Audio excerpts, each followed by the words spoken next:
welcome back to my channel. And in today's video, I am giving you this makeup look that I've done right here. And I'm using the new Makeup Geek Duochrome eyeshadows. And the main color that I wanted to center this look around is called Ritzy. And the whole concept behind these eyeshadows is that you see two different colors and different movements of light. So on one color, it's gonna look more brown, and in another light, it's gonna look more greenish. And she has tons of different colors. And I really wanted to use this one. It was just calling my name. And yeah, I use all Makeup Geek eyeshadows in this look, and they're all very, very affordable. I highly recommend them. They are MAC quality, if not better, and they are 5 times more affordable than MAC. So yeah, you really can't lose. It's a win-win situation. And yeah, that's all I really have to say. So I hope you guys enjoyed this tutorial. And if you want to see how I got this makeup look, then just keep on watching.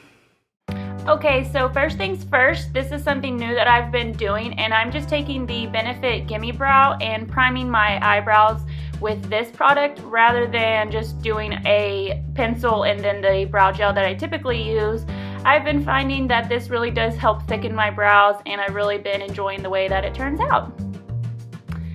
Next, I didn't show the product, but I do in the rest of the clips, so don't worry. But I'm just priming my eyes with my ever so faithful Urban Decay eyeshadow primer. And I have the clear and the skin tone one, and I think I just put on the clear one there. And then to make sure that my eyeshadows go on so smooth, I like to put a skin tone color all over the lid, just so the other shadows are easier to blend out. Now I'm taking the Creme Brûlée eyeshadow from Makeup Geek, and I'm going to make this my crease shade, so that way when I lay down the lid color, it has a smooth transition and there's not a sharp line. And I just buff this in using windshield wiper motions, and now look at me, I'm super fast. And I just do windshield wiper motions back and forth, and then occasionally I'll do circular motions just to make sure that it gets blended out real nice. Now I take Cocoa Bear from Makeup Geek, and I put this on the outer V of my eyelid, and I just really enjoy this color. It's one of my most used and loved colors in the collection. I say collection, but it's like a hella big collection, if you can call it a collection. I don't really know. And I'm just taking this just below the crease where I put the Creme Brûlée, just so it's a really smooth transition. Now for the star of the show, this is the Makeup Geek Duochrome in Ritzy, and I'm taking a flat shader brush. This one is from e.l.f. It was like $3, and you really can't beat the price, and it does a really good job.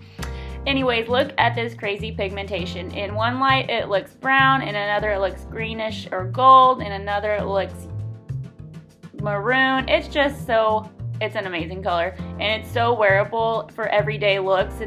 It's not too crazy, and it's not something that people are gonna be like, whoa, what are you wearing on your eyes?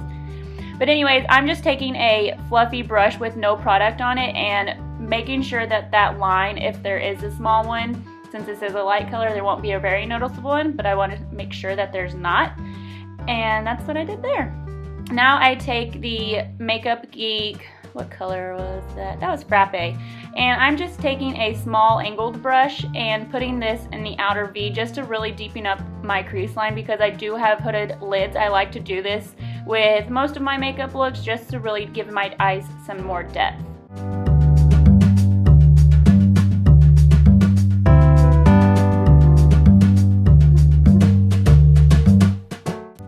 And now, just because you might lose some of that pigmentation from blending, I'm going back in and putting some more of that shadow on top.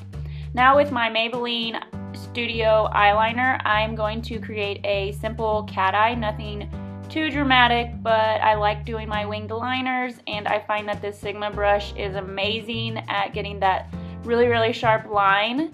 And I just create a small line and then draw a symmetrical line to the lid, and then you almost just fill in. It's like playing with a coloring book. You just fill in the uncolored parts, and bam, you have your cat eye. It's that easy, folks. No, I'm just kidding. This really did take years of practice. It's not as easy as it sounds. I wish it was, but I promise the more you practice, the better you will get, and practice makes perfect, and that's all I can say for those that want to master the cat eye. There are tons of tutorials out there, and I know watching them will definitely help, but doing it and actually practicing it will improve your game that much more. Now look away if this freaks you out, because I know it does for some people, but I'm just curling my lashes, and then I'm using my Holy Grail mascara, Better Than Sex by Too Faced, and going through the motions super fast because this does take a while. I know for some, they always ask how I get my lashes to look so full and thick, but I coat them for a good 30 seconds each. I mean, the more you put on, the better your lashes are gonna look, and it really does depend on the formula and your eye hair. I know that sounds really weird, but I mean, everybody's hair is different. If you have coarse hair, then you're gonna, use different products than if you had really thin hair. So just keep that in mind when looking for your formula. Now I'm putting on primer, and this is the Makeup Forever Mattifying Primer, and I like to put this in my T-zone where I get oily. And now I'm using my Nars Sheer Glow foundation, and I almost was hesitant to use this because I wasn't for sure if they make this anymore, but they absolutely do. And if you have never tried this, then I highly recommend it. It is one of my all-time favorites, and I kid you not, every single time I wear this foundation, I have somebody ask me what foundation I'm wearing and what I do to my skin, and it is always when I'm wearing this foundation. So if that doesn't talk you into getting it, then I don't know what will. But that's what I'm doing, and that's the product I'm using. And if you haven't tried it, go get a sample from Sephora and thank me later. Anyhow, I blend this all over my face and down my neck, and yeah, I just want to make sure that it's all blended and that there aren't any harsh lines, because that ain't cute when you can see your foundation line. Now I'm going for a light contour. I'm using the Anastasia Beverly Hills contour palette, and I will do a more in-depth tutorial on how I contour, but this is kind of exactly what it's going to be like, so if you want to take notes, then be my guest. Anyhow, I take that middle shade and I go right underneath the tops of my cheekbone, underneath my jawline. This is just really going to give you that really sharp look and make your face look thinner and less filled out, if that makes sense. And I do have a bigger forehead, so putting contour on my forehead is going to give the illusion of a smaller forehead. So that's why I do it. If you have a smaller forehead, then you don't need to do that step. And now I'm taking this Real Techniques brush, which is perfect for blending out cream contour. There are other ones on the market, so don't feel like you have to have this one. This is just the one I prefer. Anyhow, I go and blend that contour out. I go back and forth, and then you want to blend it down rather than up if you do go any direction. And yeah, just blending it out all over my forehead, making sure, I mean, it's going to look like there are harsh lines. This lighting makes it look harsh, but I promise in person it wasn't that harsh. Now I'm going in with my concealer for highlighting and, for obvious reasons, concealing these darker circles that I've gotten. I put this underneath my eyebrow, nope, not my eyebrows. I put it underneath my eyes, on my chin, around my mouth, just because around my mouth and nose I do get a little redder sometimes because of my allergies and hormones. And now I'm going in with my e.l.f. Is this a Flawless Concealer brush, I believe? It was, again, $3 from Target. You can pick it up there. And I love the way this blends out. It does it so very seamlessly, and I love the way it turns out. So if you're looking for a good brush, check it out. Now I'm going to bake with this Laura Mercier setting powder. And baking is just something that I've recently found out about. And what you do is you take a lot of product and you go in and set your concealer or your highlight wherever you want to bake pretty much, and let it sit and really just let that product cook into the other product that it's working with. And yeah, and then you just let it sit while you do something else, and you go in and wipe it off and it looks immaculate. Well, pretty close anyways. And as you guys know, I am on the oilier side, so I like to go in with a powder puff like this one and just really set my T-zone and anywhere that I typically get shiny. Or if I use a really liquidy foundation, setting that foundation is just going to make your makeup last longer. Now for the contouring, I'm going back to it and just setting the contour with a powder. I like to do this because, again, it prolongs the contour wear and it just kind of makes it just a little bit sharper and brings that contour out just a little bit more. And I go in with my Sigma brush and I go in my cheekbones, on top of my forehead, and around my jawline.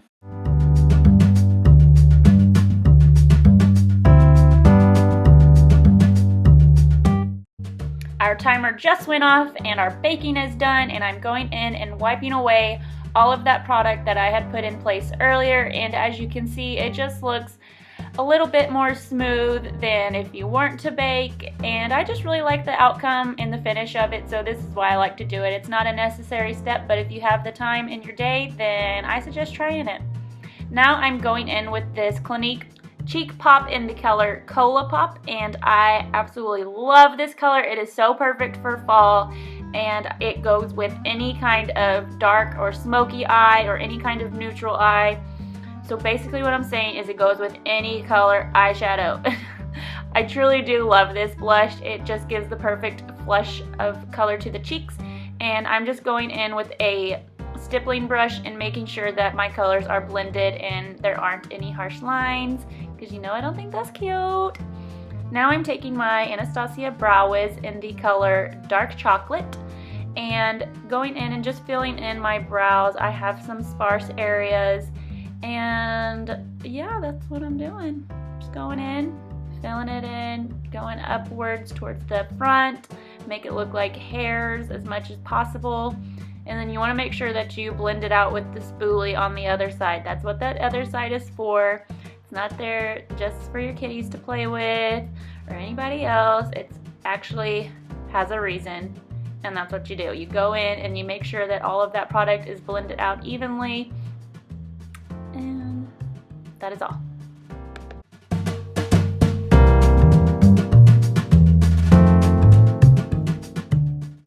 To set my brows, I'm using the Anastasia Beverly Hills Clear Brow Gel, and you just go in and place your brows how you want them to look. So if you want to have fuller brows, then you're going to want to go upward with the brush like so. Okay, so to finish off my eyes, I'm going to go back in with the color Frappe from Makeup Geek and just run this along with a flat definer brush along the lower lash line. I like to do this because it kind of gives the effect of eyeliner without looking overly harsh. And then to soften that line, I'm going to go back in with Cocoa Bear and on a pencil brush, run that back and forth on my bottom lash line to blend that out and to give it just a little bit of a smoky effect. And then I'm taking a mascara and coating my bottom lashes, and that's all I'm doing for the eyes, and that's pretty much the entire makeup look. And then onto the lips. I'm using MAC Stripdown Liner, and I line my lips, and then I'm going to fill them completely in. This is a little trick that I like to do. If you follow me on Instagram, then you know that this will prolong the wear of your lipstick.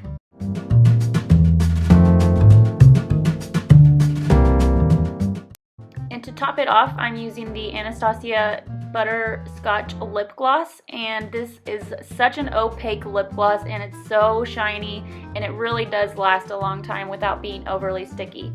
That completes this tutorial. I hope you guys enjoyed it. Thank you so much for watching, and if you haven't already, don't forget to subscribe, and I'll see you next time.